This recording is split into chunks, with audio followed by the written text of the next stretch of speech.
if you take Darwinian theory, which says that we're in a competition and we have to compare each other as to where we fit, and you mix that with a Newtonian vision from physics that the primacy of the universe is found in the physical structure.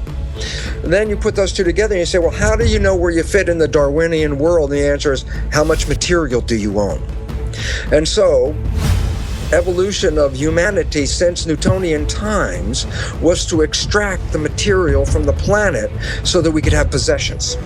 And that the possessions then were a reflection of where we stand in the hierarchy. If you're very low in the hierarchy of human life, you have nothing. If you're very high in the hierarchy of human life, you have money and possessions and houses and toys and all these things. So then you say, well, then who suffers from all this? Well, there's great suffering at every level, whether suffering in the physical planet or in the human civilization, there's suffering all over. In order for me as a human to prove my hierarchy, I have to extract the material from the planet. So what do? I mine the planet. I rape the planet of all of its possessions so that I can hold in my hand this chunk of gold and say, see how much I am worth, where is your gold?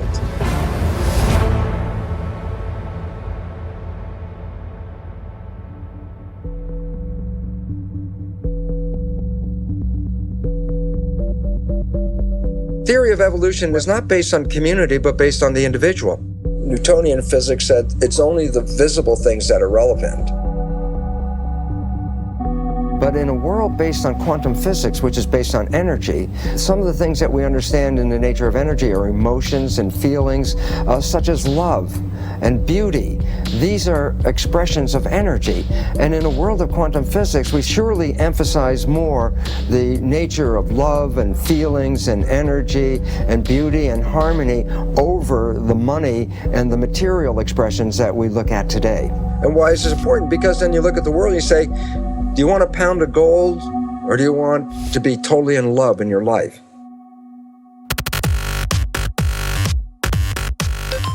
This is a painting known as the Supper at Emmaus. And in the 1940s, when it was thought to be painted by Johann Vermeer, it was worth millions of dollars. It was perhaps literally priceless. It was in Holland, and it was one of the most renowned paintings in Europe. People would travel through Europe to see it. Until one terrible day when it was discovered that it was not painted by Vermeer at all, but by the great forger, Van Meegeren. In other words, it was discovered it was not this painting, but that painting. And all of a sudden, its value dropped to nothing. How you taste something is critically affected by what you believe you're eating. And this shows up in all sorts of ways. One nice finding involves children. How do you get children not just to eat their carrots and drink milk, but after they have the carrots and milk, to report that they tasted good, better than your normal carrot, better than your normal glass of milk? It's actually terribly simple to do this. This was done in a study a couple of years ago. You take them out from a McDonald's bag. They get people into a brain scanner, and as they're lying on their back, there's a tube going into their mouth. And they get to drink wine through the tube while their brains are being scanned. Above them is a screen where they can read information about the wine that they're drinking. Everybody drinks the same wine. If they think they're drinking the cheap stuff, they'll report, it doesn't taste so good, and they have a low-level neural response. If they think they're drinking out of a $200 bottle, they say they love it, and the pleasure centers of their brain light up like a Christmas tree. This is John Cage's work. Comes under different names, but it's often called 4 minutes, 33 seconds, because it was a famous modern performance where the pianist is instructed to sit at the piano and be silent for 4 minutes and 33 seconds. Now, as you can imagine, this is fairly controversial, whether or not this is brilliant or just ridiculous. But my favorite fact about this is you can go onto iTunes and you can buy for $1.99 the entire thing of 4 minutes, 33 seconds, which is, of course, silent. And I've read commentaries on this where people are outraged. They say, look, just turn down the volume of your computer and sit there for 4 minutes, 33 seconds. But psychologically, I think that wouldn't be the same silence. This is that silence from that performance. You know, it's astonishing to me that we don't realize we make this all up. We made the whole thing up. You know why gold is what the value it is? Because somebody said so. That's it. You know why fuel costs what it is? Because somebody said so.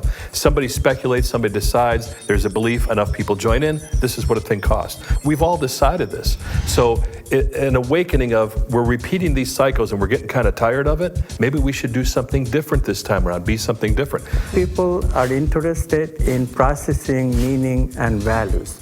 We have to hear that. It's the society, the media especially, that puts ordinary people into this vain search of material goodies. Yeah. People didn't live this way even 50, 60 years ago.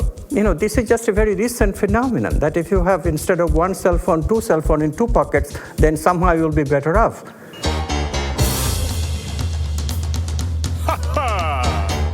Right. I'm the king of excess. I'm the sultan of sales.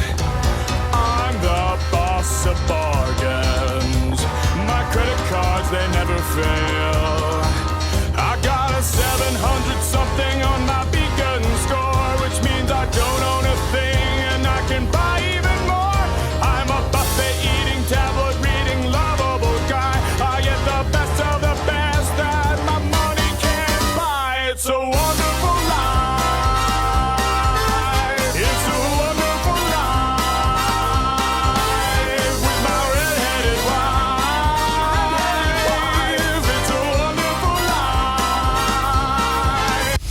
The average U.S. person now consumes twice as much as they did 50 years ago.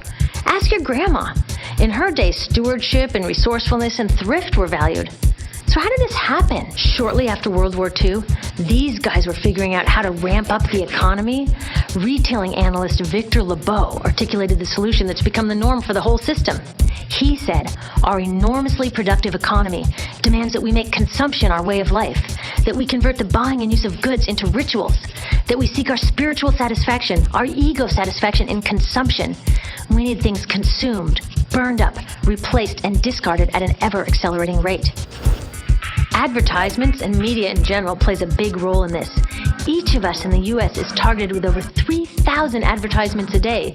We see more advertisements in 1 year than people 50 years ago saw in a lifetime.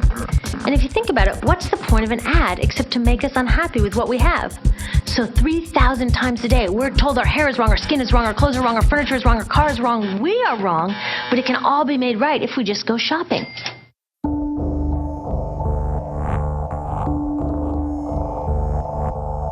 Mr. Rogers, who was the TV guy here in the United States, said the space between the television and the viewer should be sacred.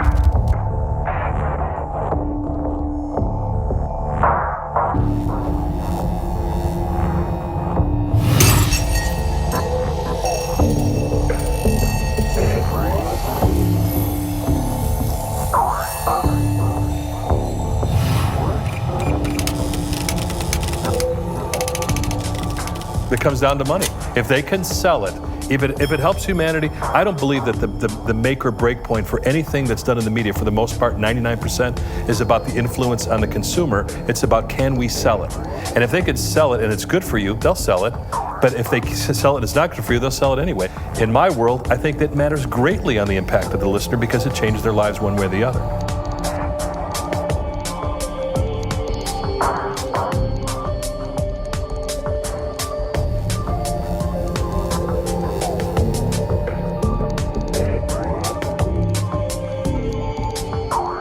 Part of the problem is people are too focused on their own little world, their own little lives, what it is they want to accomplish, when in fact there's really nothing you can accomplish that feels quite as happy as doing it with other people. And so I think there's been too much of the entrepreneurial greed, me focus in the last few decades. And I do think that people have become aware that we're becoming more unhappy, not just in the United States, but all over the world. Depression rates are rising faster.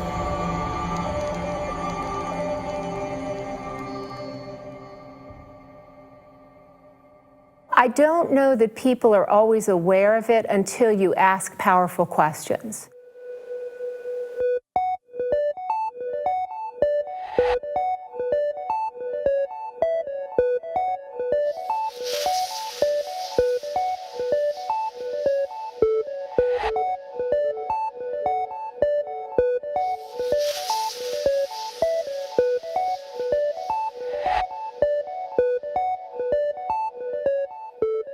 And the research is so interesting on this that if you ask college students what they aspire to, they talk about money.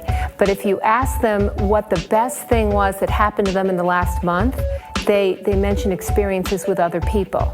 They never mention possessions. So on an intuitive level, people do understand what it is that brings them joy, but sometimes they have to find out the hard way.